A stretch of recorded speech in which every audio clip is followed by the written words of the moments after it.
in the Philippines. Wow, Philippines. 1 year sa daycare. 1 year sa kinder. 6 years sa elementary. Wow.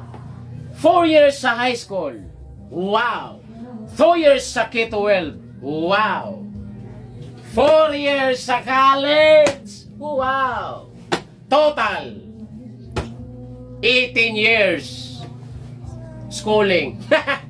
Pag-apply ng trabaho, pagkatapos mag-aral. Requirements. Diploma. Hindi pa binigay. TOR. Hindi pa rin binigay kasi may utang sa school. Resume, biodata lang yung dala, hindi pa tanggap. Barangay clearance. Police clearance. NBI clearance. Hit pa. Birth certificate, hindi tumanggap ng local. Valid ID, nako, samot. Hindi pa dumating. Medical certificate. Drug test, ha.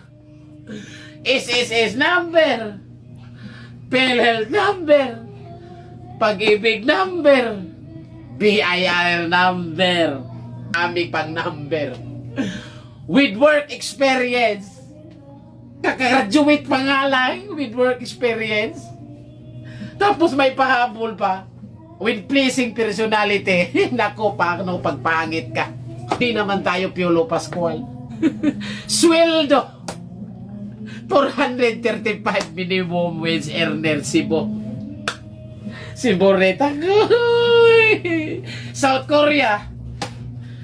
South Korea. Walang schooling. Pass lang ka sa exam, kahit grade 1, kahit walang grado, basta maipasa mo yung exam, sahod mo 80,000 hanggang 150,000. Anong pipiliin mo? South Korea, Philippines.